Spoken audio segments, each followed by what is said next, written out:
Hi, it's Scott Allen for The Raw with a look at some threats and opportunities for the Wallabies against the Springboks this weekend. A lot of the Springboks attack starts with their big ball running forwards, with Alberts and Vermeulen in particular setting a platform by getting them over the gain line. They start their run from deep, so they've worked up a fair head of steam by the time they get the ball. The Wallabies are going to have to use really good line speed to get up in their face, and they're going to have to be aggressive with their defence. They can't be passive and just let them keep getting over the gain line, as you can see happening here.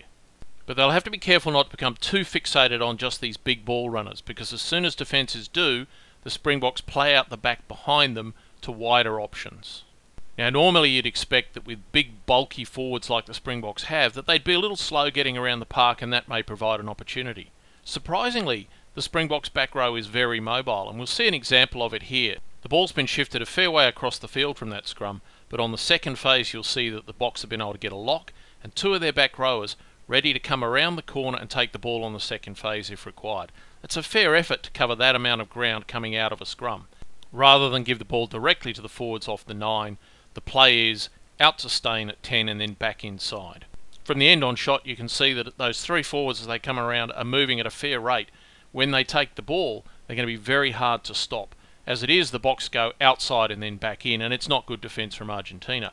But big forwards running at such a pace are going to provide a real threat for the Wallabies. In their first two matches against Argentina, it's been noticeable that the Springboks are using an umbrella defence, rushing up on the outside to try and stop teams getting wider. You can see an example here. Now that provides both a threat and an opportunity. The Pumas try to kick in behind them, but it's not well executed. Here's another example, and again it's De Villiers, the one that's coming up out of the line, trying to put that pressure on. One option to defeat an umbrella defence is to kick in behind them. Another is to use a decoy runner to try and isolate the players that have rushed out of the line and then play behind them to wider options. In this example, both De Villiers and Engelbrecht have come out of the line, and the player that's going to receive the ball is fairly flat. So when he does receive the ball, he's under immediate pressure from De Villiers. He's really got no option or no time to pass the ball, has to take it in, and the umbrella defence has therefore worked very well. If that group of attackers was, say, 5 metres deeper, then the ball player is going to have more time to make a decision, and it's going to make it harder for the defenders to pressure him. Then the two decoy runners can be used to isolate the defenders, and the ball can be played out the back to those wide runners you can see at the top of the screen. It's no secret that the Springboks like to drive the ball from the line out, and they'll do it from anywhere on the field, even though these examples are all close to the line. Their preference is to throw the ball to a jumper starting at position 2 or 3 in the line out. And most of their recent ball has gone to Kruger, starting at position 3 in the line-out. They do use the option of Etzebeth at position 2, and they'll do this whether they're using a 7-man line-out or a 5-man line-out to drive from. Their most dangerous change-up is when they throw the ball to the back pod and drive from there. And they'll do that once or twice a match once they feel teams are starting to expect the drive from the middle. They've got a very well-structured drive, and I hope the Wallabies have been practicing defending lots of mauls. When I look at the Springboks line-out performance in their first two matches against Argentina, two things stand out. The first is that Etzebeth is the big threat in the line-out. As I'll show you in some clips shortly, he gets off the ground very well, so the Wallabies are going to have to make sure they throw away from him. The second thing is that the Springboks have been prepared to offer the opposition the front of the line-out unopposed. This decision to give the opposition the front of the line-out is a clear tactic, and the Springboks used it in both matches. Here in the second match they set up in a 2-2-3 structure, so a pod of 2 at the front, a pod of 2 in the middle and a pod of 3 at the back.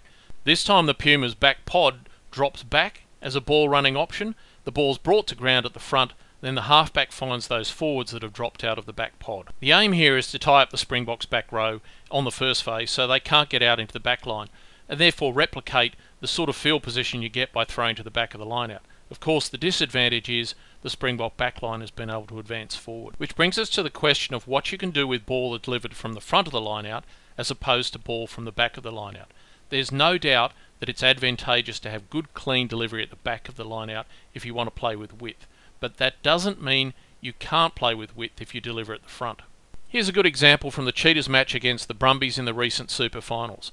The Brumbies have offered the Cheetahs the front unopposed, and most people will tell you that's a great tactic because it limits what the Cheetahs can do with the ball.